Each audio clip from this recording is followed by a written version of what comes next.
So this week, in one of my classes, I'm studying the history of ancient and medieval philosophy. We're specifically covering Plato's Republic. We're just kind of going through reading important parts of the Republic, and we are talking about the analogy of the cave. I'll explain in a second why I said analogy of the cave, because the common term is allegory of the cave, but my teacher calls it the analogy of the cave, and he thinks it's like synonymous, and I argue that it's not synonymous, but we can get into that a little further into the episode. So we're going to be talking about allegory of the cave, and like the whole idea of like, is there a truth? Is there a way to distinguish falsehood to absolute truth? And because that's kind of like the whole message of the allegory of the cave is like the whole idea is you're a chained prisoner in this cave being fed these lies from these shadows, and if you were freed from your shackles so you can leave the cave, you can crawl out of the cave and experience the real world, and then truth. It like outlines that there exists a truth, and escaping the cave will tell you that.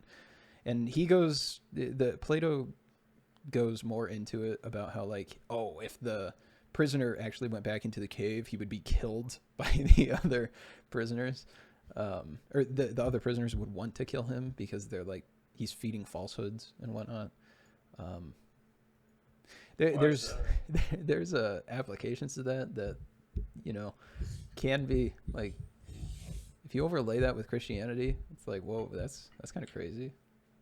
Here's Jesus that supposedly knows truth because he's God, and the people killed him because he came over and did that. I never really thought about it that way. That was just kind of like an aha moment that I feel like I had to get out. But an allegory of the cave.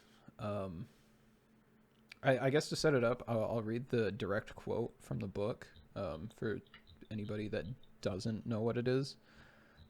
So this is from the Republic.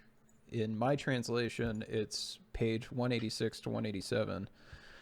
Imagine human beings living in an underground cave-like dwelling with an entrance a long way up, which is both open to the light and as wide as the cave itself. They've been there since childhood, fixed in the same place with their necks and legs fettered, able to see only in front of them because their bonds prevent them from turning their heads around. Light is provided by a fire burning from above and behind them. Also behind them, but on higher ground, there is a path stretching between them and the fire. Imagine that along this path, a low wall has been built, like the screen in front of puppeteers. I lost my spot. Like the screen in front of puppeteers above which they show their puppets. Then also imagine that there are people along the walls carrying all kinds of artifacts that project above it. Statues of people and other animals made out of stone, wood, and every material. And as you'd expect, some of the carriers are talking and some are silent. That's the quote I have from the reading. I guess I'll explain more because it doesn't cover everything, but it covers like most of it. The idea is the carriers have to talk that way. Not have to, but some can talk, some are silent, to kind of like give names to the actual items or to the actual statues that they're carrying and everything. And then the whole idea is the outside of this cave is the real world, and Plato produces the argument that somebody is free. Imagine one of the prisoners is just freed and they crawl out of the cave and they know the truth. The whole idea is just this idea that somebody has been fed lies and now they can finally tell the truth. Do you think they'd be able to tell it? Do you think there'd be a way? What do you mean? Because I think that's where it falls short, is that let's say one person was just boom, bestowed upon them the capital T truth of everything. Mm-hmm. I feel that they would not be able to just go to someone and tell them, be like, hey, it's like X, Y, and Z. I don't think it's a thing we can explain. I think it's something that I think it would be something you would have to know. It's because the prisoner can crawl out and be like, hey, dude, these are just shadows. The real things are up there. Yeah. But the whole idea of, which then they could be like, okay, well, what? Like they can explain that. But I don't think so. In the Republic, you'd ever be able. Yeah.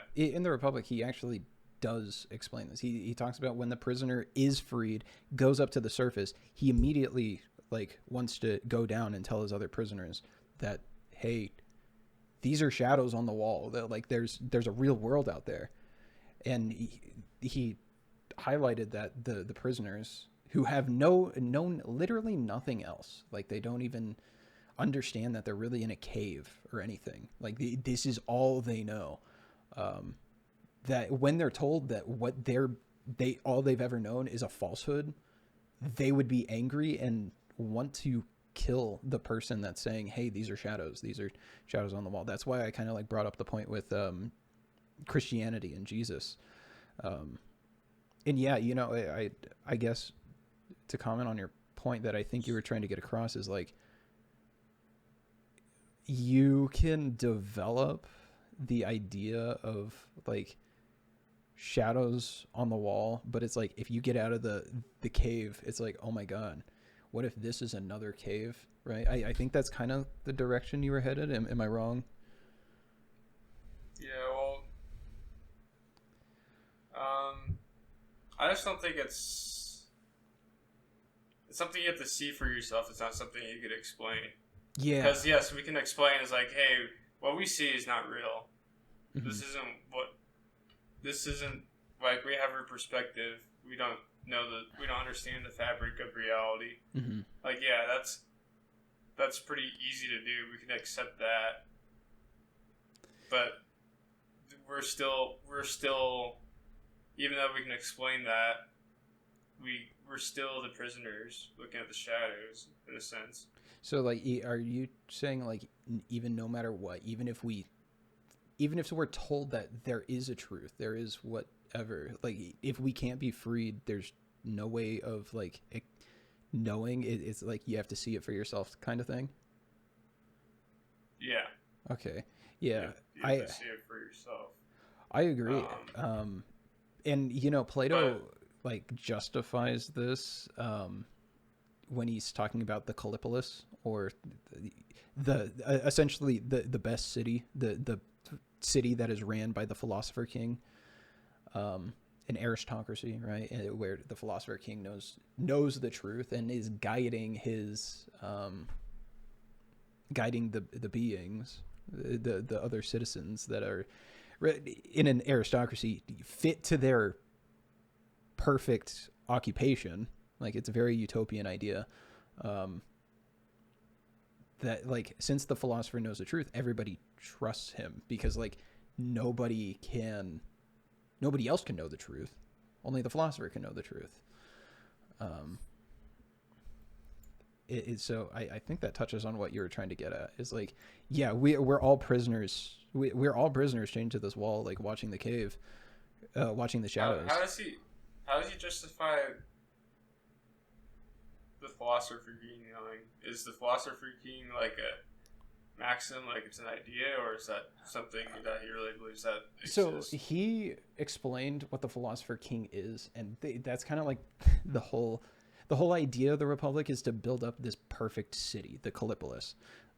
And to first build up the Callipolis, you have to have a ruler, and this ruler would be a philosopher king. He thinks the best rulers are going to be philosophers, because philosophers don't want to rule. They want to study philosophy. And if they have to rule, then it's he actually gives outlines how to get a philosopher king.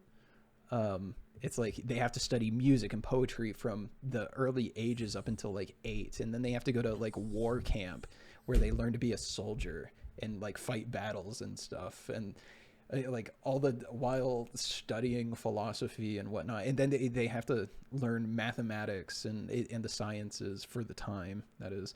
The whole they whole want him idea to be is what that Joe like, Rogan thinks he is. yeah, no, exactly. They want Joe Rogan as the king of the Callipolis. Wow, that was such a perfect way to explain it. Yeah.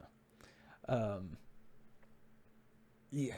So it Seems kind of like a little fanficky to me.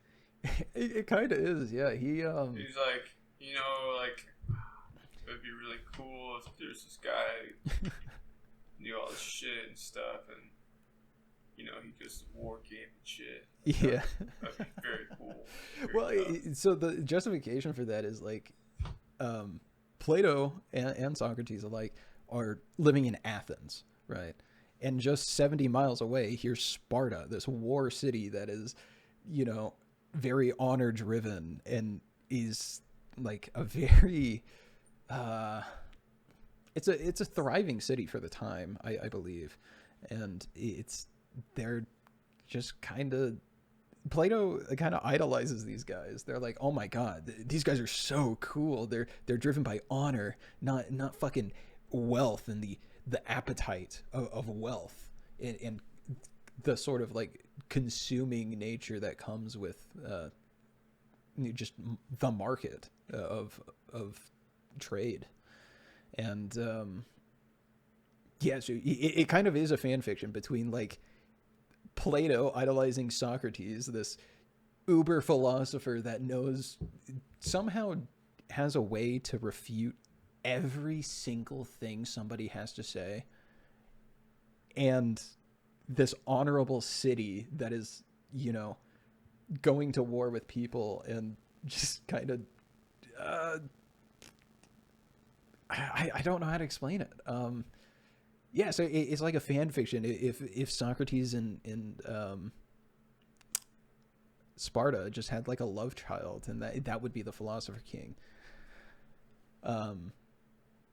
It's really interesting when you really think about like the whole subtext of behind the philosopher king, and it's like, oh, Plato was writing what the philosopher king is, and somehow it exactly overlays with like who Socrates is, or was before he was executed, because I believe the Republic was written after Socrates was put to death. That seems like for Socrates and all of them, that philosophy had like a very practical application. Like they had to apply everything they knew. Yeah. When I feel like philosophy now is more like, well, I'm not saying it should be applied, but I don't think it should be applied. I don't like how applicable it is. It doesn't seem like they're doing it out of the love of it. It seems like they're trying to learn more about the world, not for itself, but for a means to end, almost. I mean, yeah, that kind of is the goal. Is in this is like they want to know what truth is. They're using philosophy as a means to the end of, I want to know what truth is. I mean, that's kind of like the whole idea of the dialogues. Do you think they can concede that they can never? Do they ever concede that they can't get to truth? Because I don't think you can really ever get to the capital T truth. So they probably didn't, which makes me think they probably didn't think that, because if they knew that, then why do they do all these half measures of philosophy kings? Like, why? So how can you say there should be a philosophy king when you can't say for sure what capital T truth is? So I think we're coming at this with the almost wrong point of view. We are thinking about this after postmodern thought, where we have, and sort of like the rise to nihilism, and like even post Nietzsche, where he, it was kind of like a big claim for atheists. I don't think either of us will refute that there are more atheists today than there ever has been in history, because I don't really know if atheism was a big thing throughout history at all, ever, right? I don't think the ancient Greeks were atheists, or like there were any atheists. I think I think we, as like the interpreter, are coming at this the wrong way.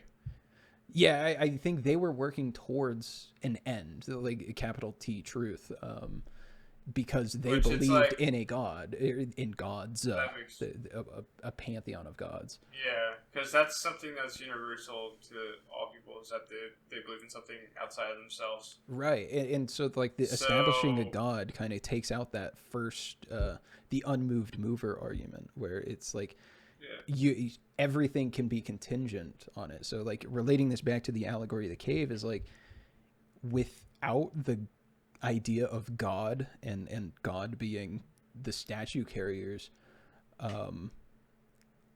there is no way of knowing absolute truth, because if there is no unmoved mover, there can't be absolute truth.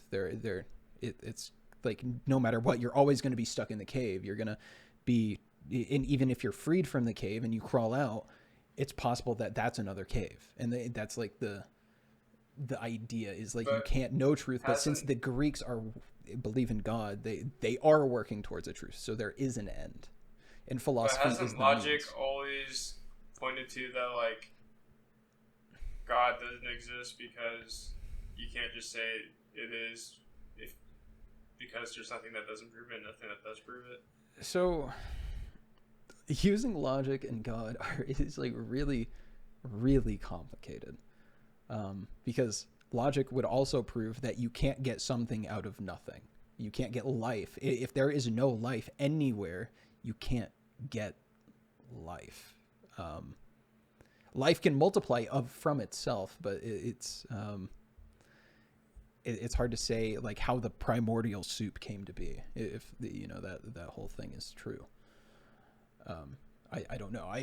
That's a subject I'm not well versed on. I wish I was more well versed in the sciences, specifically biology. I just think the like Socrates and them use philosophy in the same way that Eastern religions would use, like, the Tao or religion. Well, like, they're all getting at the same thing, but kind of. They have a different way of getting there.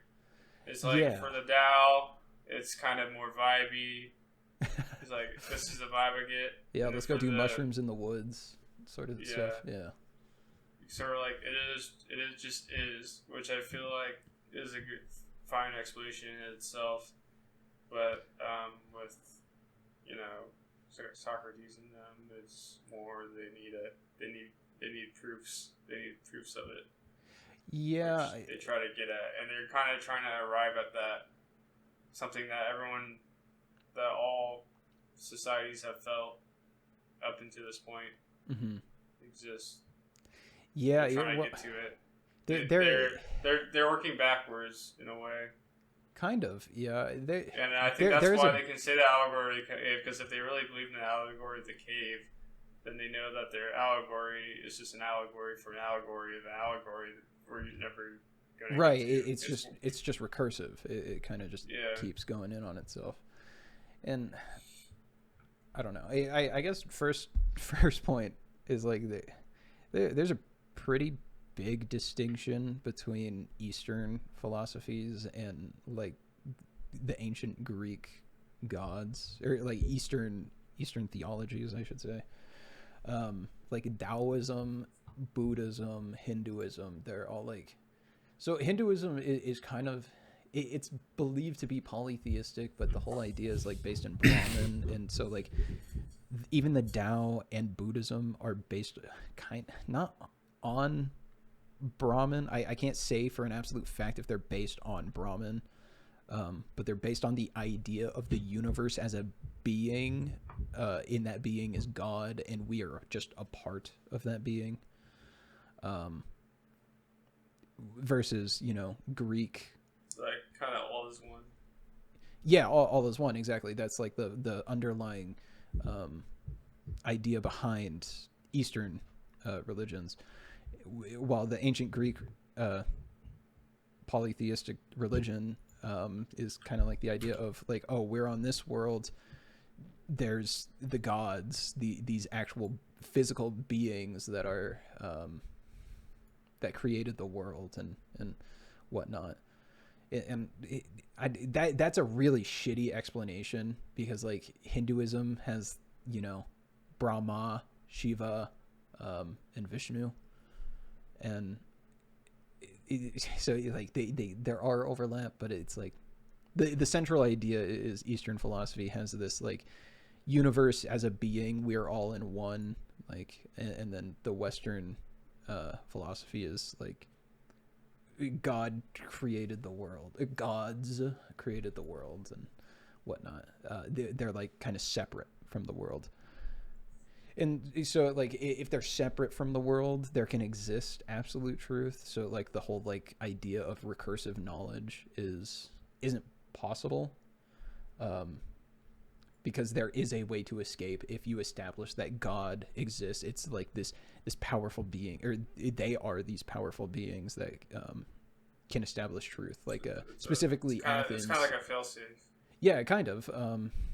Yeah, well, yeah, kind of. Athens specifically, their patron goddess is Athena, the goddess of wisdom, strategy. Yeah, she. So like if it's the idea is she champions somebody to like know truth, know the truth that she has established, then they would be able to break free from the chains and go out of the cave and, you know the truth, capital T truth. And so like that's kind of the Greek idea to my understanding. This is like the point that I do want to make this clear first. I should have done this earlier. That is not the actual like interpretation of the allegory of the cave. That is my interpretation of the allegory of the cave that I am arguing in an essay. As to what the actual interpretation is, it could point to this recursive knowledge idea. Because like I said, we don't have like there is a large population today that is atheist or whatnot, and so it's hard to know if there's an absolute truth. But when it comes to at that point, I would say that, you know, they did have established truth, absolute truth, capital T truth, because of their gods. Unless you have something to refute on that. And that is, I just, that's the way I see it, at least.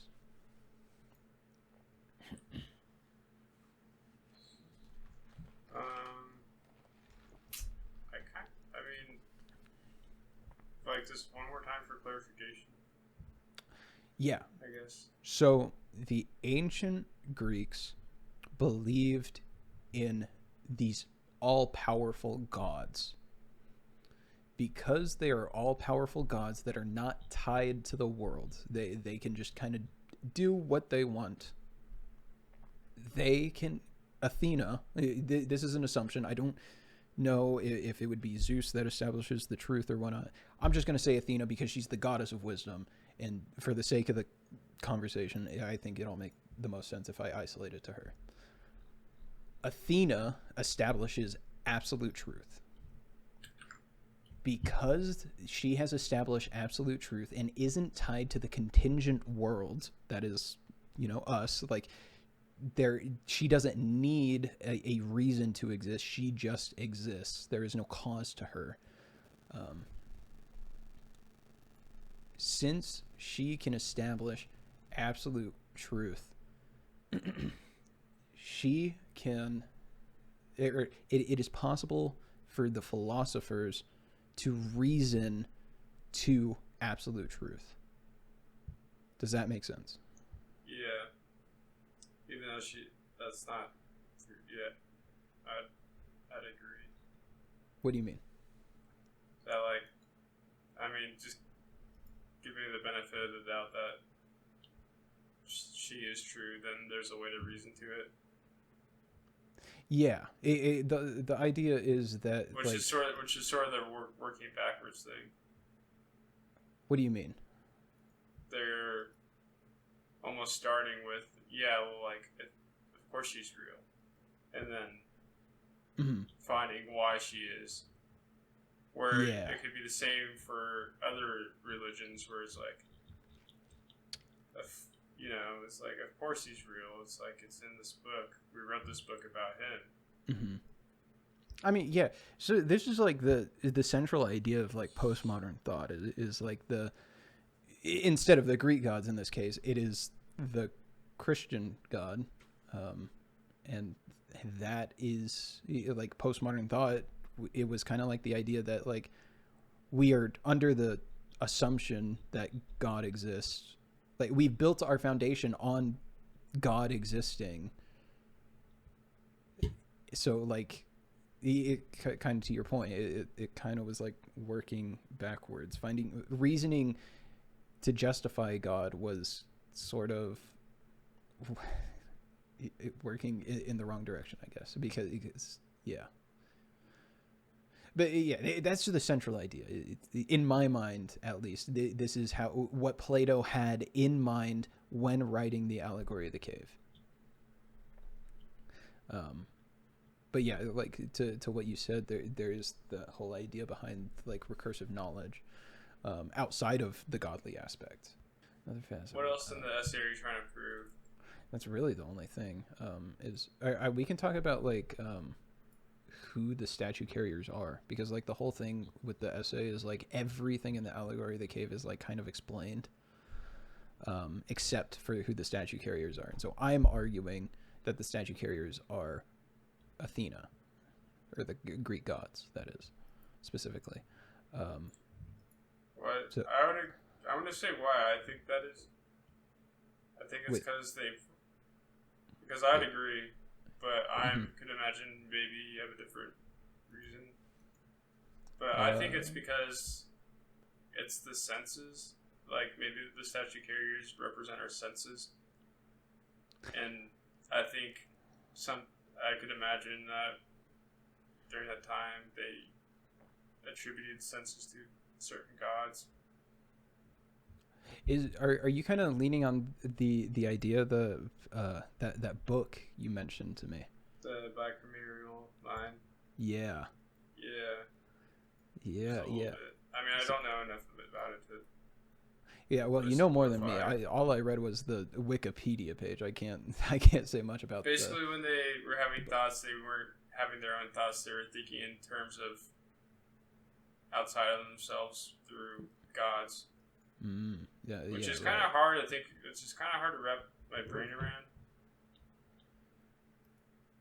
Yeah, like, it's like fundamentally these people weren't like thinking, which makes sense because for thinking. most of human history is like people were just living on survival mode. They were they had to act on instinct. Yeah. So. Yeah, you know, I guess I haven't given it much thought about like the statue carriers being the senses specifically. Because I guess yeah, it would support it because like the prisoners, if we're right, we're separating like the senses and thought, or like our thoughts are dictated by our senses, and we're like separating that from the individual. You know, Plato specifically said that the prisoners are us, or they're much like us. That is, and not so much that they are us, but they're like us. And so, like saying that the statue carriers are the senses would justify the idea, I think.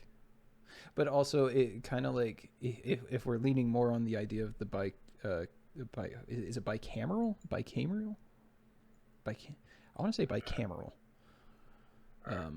Mind. Okay. If we're like leaning on that, then I think it kind of plays into the same idea as the gods, right? It's like some external being from us, I guess. I don't know. This is this is turning into a way more complicated conversation than I thought it would be. That's what happens. Yeah, the fucking philosophy, man.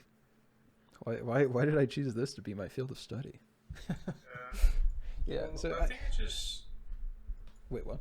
because it's. I mean, am I wrong to say that this is a metaphysical question? This is or isn't? Is it? Is the It is. allegory Yes.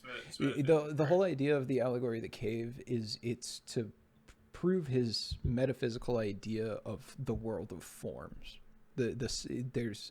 He proposes this idea between two separate worlds: the visible world, which we exist in. Like this is where our senses come in. Like anything we see, touch, smell, taste, hear, whatever. Like we can identify the keyboard in front of us as a keyboard, and this is the visible. This is the visible realm. But there is an intelligible realm that is only achieved by reason, and so it is only through reasoning that we can get to, like the truth. It's outside of ourselves. Right. Yeah. And so that's why I don't like how much he makes it applicable. It's like, oh, there should be a philosopher king. Like that's bridging. That's kind of bridging. Well, because it kind of loses its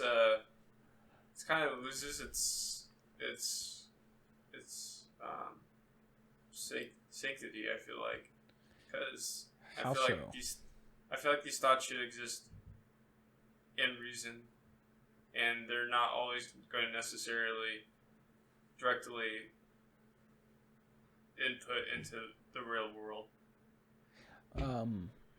I guess. Like, oh, there's one guy that's gonna know everything. Well, so there's the most logical person's gonna rule. Like, okay. I guess. So yeah, so the Greeks. I was having a conversation with my professor about this, and I don't know enough about it. He couldn't really comment on it, but I am kind of making an assumption here that like the Greeks, to my understanding, had the idea that we were born to do something. We had destinies. Like the philosopher was born to be a philosopher. The fisherman was born to be a fisherman. But they just believed that they didn't have proofs of it. I'm sure they had some sort of proof to like it. in their own. I think in the Republic they kind of talk about. They talk about how like they specifically use a reference to like somebody captaining a ship. Only a captain of the ship is going to know how to navigate us through seas, but it gets a little complicated talking about how like, oh, but if the captain's sitting at the back of the ship staring at the stars to try to navigate, because the stars are, the map at night when you're out at sea, the crew is going to think, oh my God, this guy doesn't fucking know anything. What is this guy going on about? Right. But I'm sure there's justifications for it. Like I said, I'm not like super well versed in the idea, but I do know that there was an idea, and I'd assume they had a justification for it. The ancient Greeks somehow had justifications for like a lot of things, in like even like how to. But again, it's just stuff. So it's like reaffirming their own ideas. Like someone else could come along and say something else, and they could both agree. They could both agree to their beliefs because they're both. But then again, it's just. I mean, that's it. You can reach the same thing. You can reach the same thing in different ways. Like there's many paths up the same. If you look at like economics, there's communism and capitalism. I mean, not to say that's the only two ways, and it's not like a spectrum, but right. some people believe in one and other people believe in the other, and they're both valid in their own rights. But when it comes to actually the application of it, it's like these are theories. These are not thing. It's not a physics exam where there's no wind. Because like every physics problem is controlled. It's in a vacuum. Yeah, you're in a vacuum. Yeah, so that's kind of my main gripe with. They're confirming their own beliefs and then they're trying to apply it. Yeah, I will say it's possible that they don't confirm their own beliefs or in this way. I am arguing that they're arguing or claiming that God created everything. That is just kind of like this is just very. I'm not super well versed in ancient Greek texts. I wish I was. Like I said, we're covering the Republic. I've read dialogues. I have Nicomachean Ethics, but I haven't actually started to read it. I've read excerpts from different books, like Aristotle's Politics and whatnot. But I don't know. I would like to think the Greeks justified things, but also we are talking about an ancient civilization with a guy named Pythagoras that we don't really know is real, but like they said he had like a golden leg and was like the son of Hermes or something, right? So like maybe they didn't have justification for everything. Like you said, like it insists upon itself, sort of thing. Yeah, which it kind of does until we can, there's only going to be so many explanations until capital T truth is put in front of us and we cannot deny it. I mean, yeah, that's kind of like is why it's like, not even the Greeks, but like everyone's trying to kind of getting at the same thing in just in philosophy as a whole. Is that what you're trying to say? Yeah, I would say so. And just in thought, and when it comes to thinking outside of ourselves, everyone kind of just, a lot of people write on the same things and say it in different ways. It's really, it's just kind of when we're trying to think about thought itself, we're really thinking about the human experience, and we can't really think outside of that. Yeah. So, which makes it because I don't know, when I was younger, I used to think about philosophy a lot. I used to really think about it was mostly metaphysics or epistemology that I was really thinking about. Because I just had so much.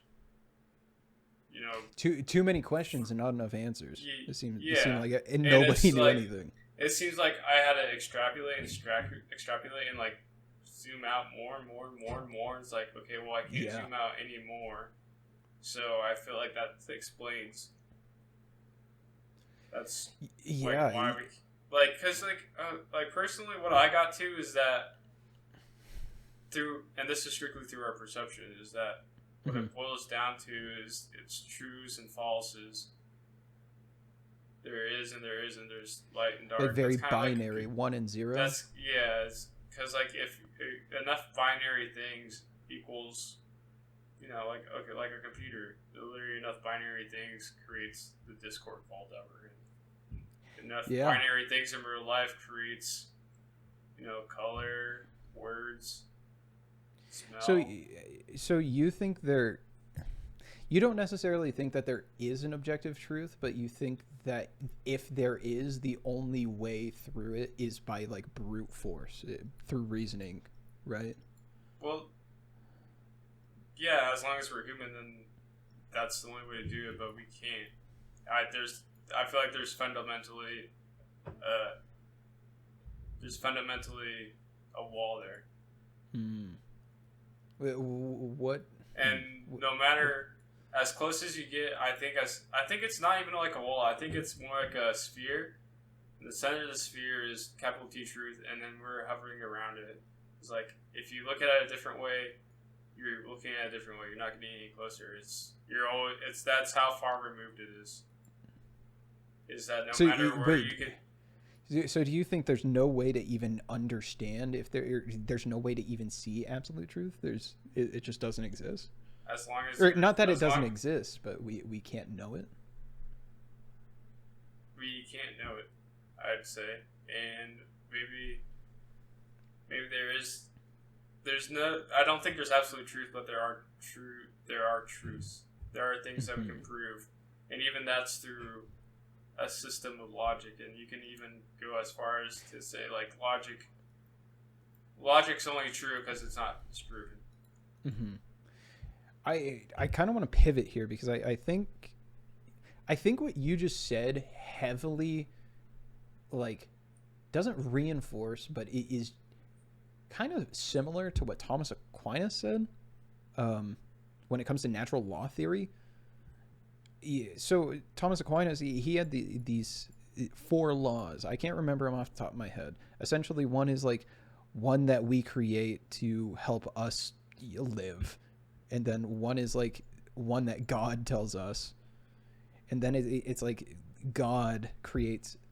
The whole idea, I guess, I'm trying to get at is God knows this plan, or it has built this plan, capital T truth, right? And cannot reveal it to us, like will not reveal it to us, but can like reveal parts of it. And I think this is what like where you would think reasoning is. Like reasoning are just the parts of capital T truth revealed. If going back to your sphere example, if truth is the center of like an onion, right? It's like if there were holes to different layers of the onion. Am I kind of hitting the mark there? I don't think so. I just think it's so far. Like, think of the opposite of opposites. The opposite of opposites. Think about. It's infinitely away from. It's right. Like reason, and perception are infinitely far away from capital T truth. Mm-hmm. As it is close. It's just a different planes. It's not like, okay, it's like if you have the ocean. Hang on. I think I got it. I think I really got it this time. It's like when you have a dream and you try to run away in your dream. Am I getting it? Am I kind of like when you're running in your dream, you're not going anywhere. You're not moving. Yeah, and then it's like that idea. There's only not moving because you can either try to run or not run, and then either way you're not running.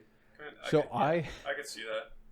I think if that's the foundation here, I think that is possibly the reinforcement to Buddhism.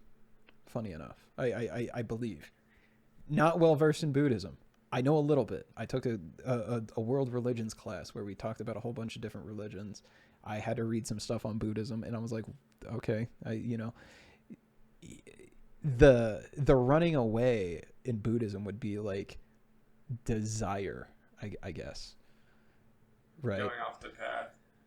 Yeah. So like the running is the desire, and so it's like the idea is if capital T truth is right in front of you and you're trying to run at it, right? But you can't move. You're not running. You're not anything. I think Buddhism is more so like the acceptance that you're just sitting still looking at it. You're accepting that you can't know that. Even by trying to explain what I think capital T truth is, I'm assuming that it's right in front of me. Right. I don't fucking know. I have no idea, dude. It's right. Yeah. I think ultimately it's something that we all make up. So it doesn't exist. It's just in the mind, in the eye of the beholder. So, yeah. I think it has to exist. We have to. It's kind of like God. It's like the people that were praying that, like sacrificing the lambs to make there be rain. They had to assume God existed. Yeah. Yeah, I guess this is just kind of like a. I don't know enough about anything, and that's kind of like the whole point of this podcast. It like opens us to ideas that we can learn about and kind of talk about. It gives us an avenue to do this sort of stuff, right?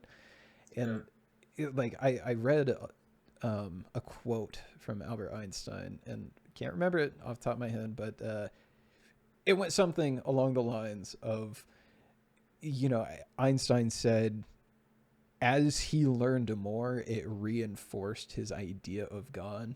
And so, like, I guess I think absolute truth has to exist, like capital T truth has to exist, just because I guess I think there's like a teleological purpose for everything. There's a reason. I should clarify terms just in case. Every single thing has like a reason for existing. That's what teleology is. It's like a purpose. Everything is goal oriented. And I don't know, like the more I learn, I'm taking a philosophy of biology class right now, and it's like the more I learn about just like sort of these ideas, like we just learned about pine cones and how pine cones, like the spirals in a pine cone, sync up to either like Fibonacci, a Fibonacci sequence, or like Lucas numbers, and like. Initially we were like, why does it do that? That is so weird. And so like there were theories and stuff, and then we found out like the truth. There's like a hormone in it that the little seeds, the for the sake of the thing, I'm gonna call them pines, like the little the seeds of the pine cone. They grow out, and then like they release hormones, and as they grow more and more, they release less of this hormone, so they like go to the point where there's the least hormone, and it just so happens that it creates this Fibonacci sequence. I think in class the thing said it was like 139 degrees from wherever the last one was, something like that. There's just like I guess there's a teleological order to everything, and so it's do like, you think there has to be absolute truth? Do you think, well, here's something that we might be able to kind of figure out is like, do you think math is naturally occurring, or a man-made thing? Oh, I think it's 100% naturally occurring. I guess like, okay, I guess this is what I'll say. Math, the concept of math, the subject, is naturally occurring, but like the defining terms that we use are obviously man-made. Right. Like one. Well, but I don't think, because you can say that there's 1, 2, 3, 4, 5 mm-hmm. pine cones laying right there, that makes it naturally occurring. Kind of like how you can say pine cone. Oh well, of course it's naturally occurring. It's a pine cone. Just because we have ways of perceiving it, or systems of perceiving it, doesn't mean it's naturally occurring. What do you mean by that? Because when I think of like counting systems, is like that's a tool. That to me is a tool. That's mm-hmm. not. That's obviously like what you're talking about. It's a human-made thing. Mm-hmm. But I don't. Just because there's more than one thing. Just because there's things doesn't mean that it's math. I don't know. Like what? Why do you think?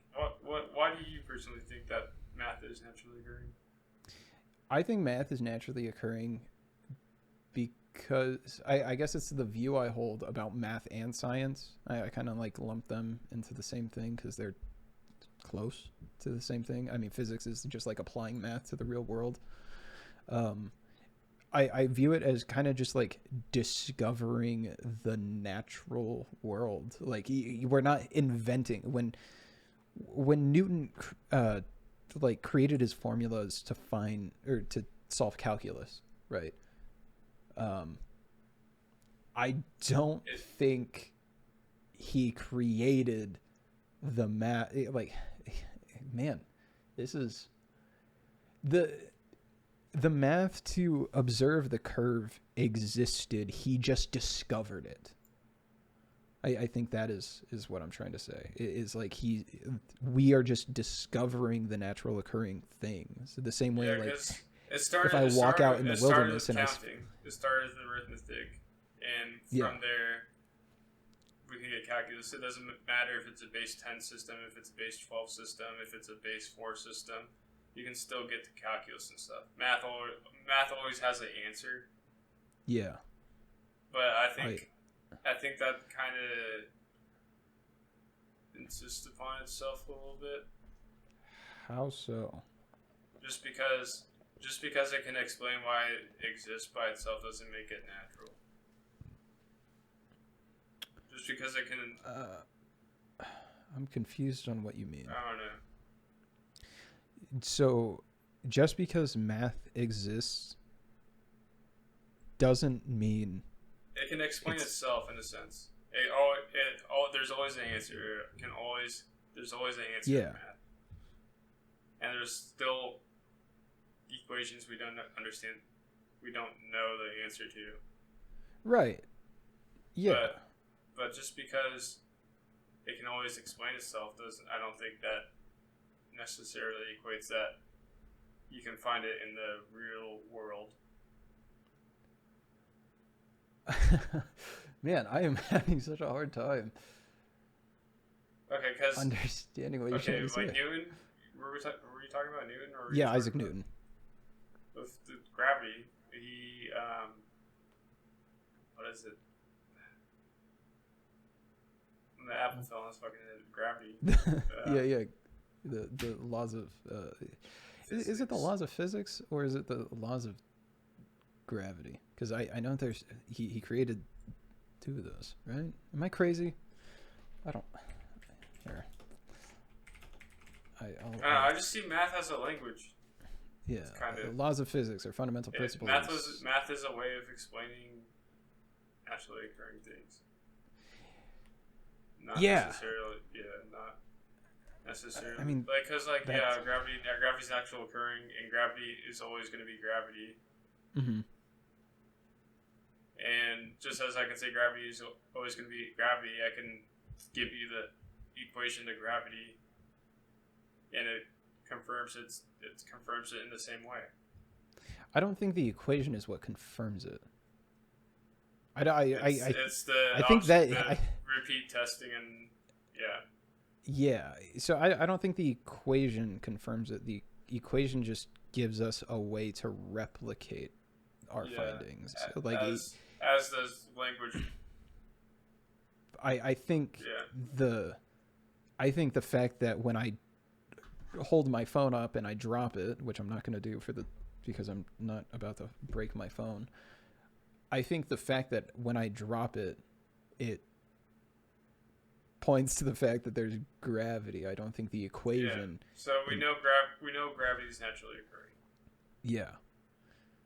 And I would say math is naturally occurring because there is some distance. If I drop my phone, there is some distance being dropped.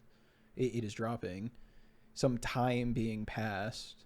And math is just kind of like the numerical system that we put in place to count these things.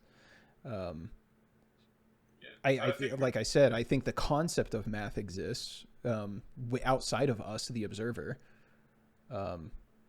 If it didn't, I don't think. I don't think it does. Why does it though? For the same reason we got to the conclusion that gravity exists. I don't think I'm following. What are you confused about?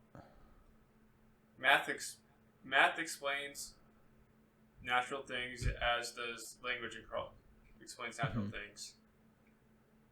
Yeah. So, natural things are still going to exist without language or math. So, I don't know. Yes. Okay. I'm having an epiphany on what you're trying to say. Okay. You are trying to say math is the equivalent of the metaphors that we sort of created as the English language. Not necessarily, Yes. just language as a whole. Yeah, they're symbols. Math is Math, just symbols. math all insists upon the science. So that's well, I guess you would be saying it insists upon itself. That's your argument. Is that math insists upon itself? Sort of. Same way that language does. It's language. We created terms for things, and those are the terms. Like, I mean, we can explain where it traces back to and how it's developed through language, but we still got those terms somehow. Well, I guess what I'm trying to get at is like, yes, the math I don't know what the word I'm looking for is, because I want to say the math concept that we've developed, like you said, like base 10, it exists for us to describe things, but like I said, when I drop my phone, if I drop my phone, there is a distance being traveled and time passing from that. And math is just used. Is there if those aren't if those aren't things, if we live in prehistoric times? Yeah, like where there's no language or anything. Okay, a rock, because there's not going to be phones. If you drop a rock, the rock's still going to fall at the same time and distance. Yeah. The only difference is we have a way of describing that. Yeah, so I would say that math still exists because there is. Yeah, it exists because I guess because we created it. We created math. I'm starting to see what you mean. Like I don't think us being the observer implies that, like, when. Okay, yeah, because it's all. Yeah, it's not going to change the science of it. Yeah, it's not going to change. But yeah, I mean, we can change. I see exactly what you mean. I just don't agree. We can change the fundamental terms. If I want to say, a second is a banana, then I can say, oh yeah, I threw a baseball at 90 bananas per second. Or like if I wanted to say one equals a rock. Math as in our math is not naturally occurring, but what math is describing is naturally occurring. What math? Yes. Yes. I see. Yes. I 100% understand that. Yeah. But I don't think that means math. I don't think that means math is natural. It's just a semantic thing. It's like, I don't think. I mean, yeah, that is a lot of philosophy. It is semantics, but it's like, I'm really trying to understand what you're saying, I guess. No,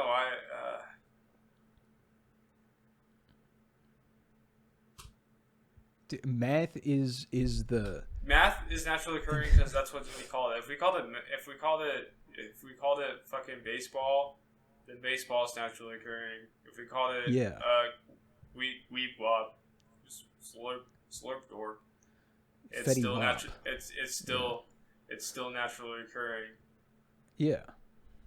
So do you think that's different from language? Do you think language is do you think communication is naturally occurring?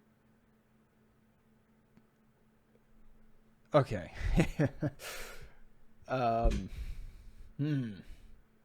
Language is a way of this. Yeah. How about we hold this topic for another time? Because we are reaching that hour mark. Yeah. I guess to leave a little tease, I should read more of that metaphor book. That's what I should do to prepare for this. To leave off a little teaser, I would say that communication.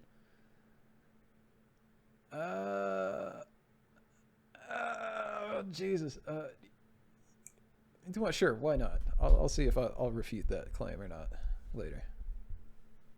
Yeah, I'll say communication exists, objectively But exists. just to wrap up the math thing, it's Yeah. naturally occurring because even if we don't have the term math for it, it still exists.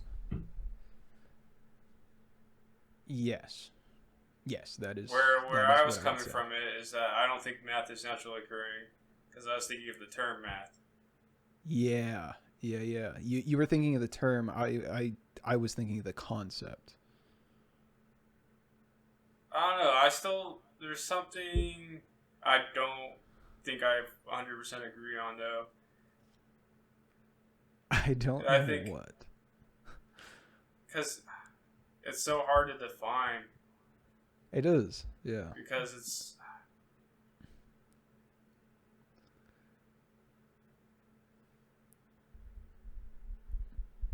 it just exists. Man, But did it exist if we didn't describe it? Because there's a lot of things like gravity that we haven't discovered. That okay. we could, I want to. I guess on that point, I'll say. Yes, it exists even before we described it.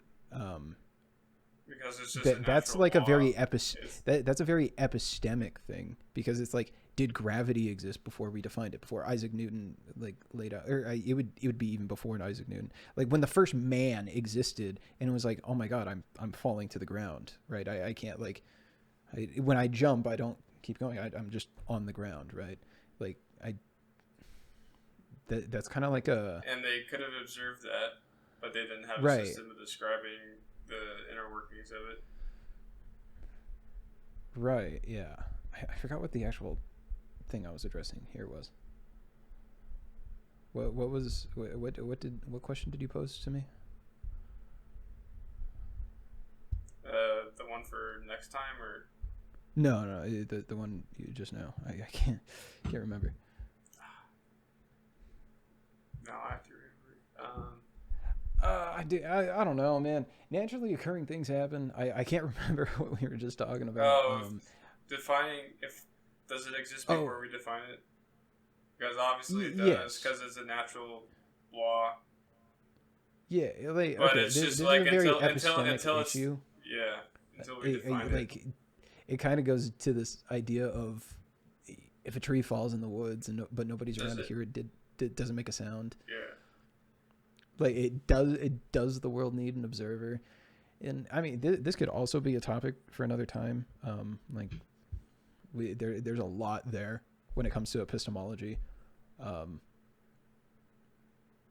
We've kind of derailed this episode a little bit, talking about absolute truth to, like, I guess we're still kind of on topic, like concepts of truth. It's more epistemic than, I guess it is metaphysical, but yeah. There is something to that though that I had never really thought about until we started debating it. Is that like before there's a term, does it exist? Because there's so many things that are probably that can't be described by logic or reason that exist. Yeah. There's. Yeah, I'm trying to come up with examples. I would say in general things can exist without us defining it. I mean, if I have actually, I don't know. Like, Because, like, okay, like if I sheets have of- this like Taco sh- Bell hot sauce packet in front of me, right? But like, we just created a Taco Bell hot sauce packet. No definition for it. Nothing like it, right? No word for it. It's like, there's the millions of ways you can describe that. It's a container Right, for yeah, sauce, and- it's but a there- container for liquid. It's like but since there's a object in front of me, it's like my mind has already preconceived Yeah. a definition of what But- it is, and so but with physics, Mhm. it's very one dimensional. There's one way to describe it. kind of when now the topic you're trying to get into, it has to deal a lot with like quantum mechanics and quantum shit that I don't know enough about, that I don't really know anything about. Like, I'm sure you've heard of the double slit experiment, like the idea that when you're observing atoms, I think I think they're electrons that are going through these two slits. When you observe them, they like evenly go through 50-50. But when you're not observing them, it's like just a complete random order in which they go through. Like this is an actual thing. If you don't know about it, look into it. I need to look into it more. I don't know enough about it. I know it exists as an experiment. But yeah, Slit. the double split experiment. Or double slit experiment. Yeah, there's just this whole thing is it's really complicated. And I would say for the most part, like these are kind of topics that probably need their own episodes for us to explain. These are like really complicated things that I barely have a grasp of. I saw like maybe 2 YouTube videos, maybe read an article or something about them. Yeah, we just kind of have like surface level understanding of them. Yeah, and so yeah, the whole idea of this pod is we can like, you know, there has we that get has topics to be and we get ideas. been discussed before is what we were getting at. Oh, 100%. This is it's kind of always talked about. Exist before they are defined. Yeah, that is 100% a conversation that has been discussed many a times. Yeah. Well, I guess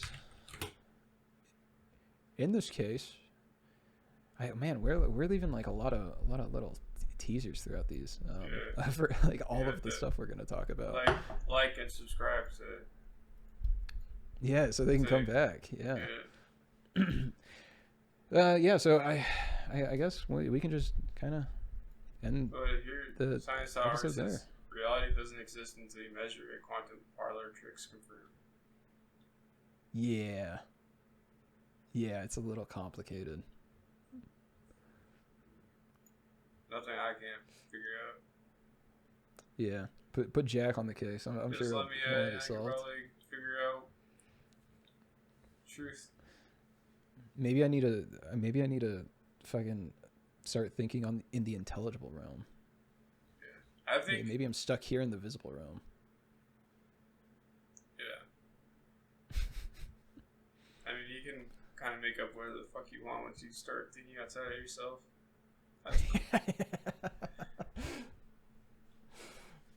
That's why I think it's important to kind of be critical. Kind of like when it's like how you brought up those, like why the lens that I'm viewing through is postmodern. Makes you think. It's what lens, what does it look like without a lens? Yeah. Yeah, what does it look like through the eyes of somebody in a fucking 1,000 years, 100 years? Yeah. Yeah. I don't know. Conversations for another time. The pursuit of absolute truth capital T truth can. We'll get to it by episode 10. Yeah, 100%. We'll have an absolute answer by episode 10, without a doubt. Yeah. So stay tuned. Yeah.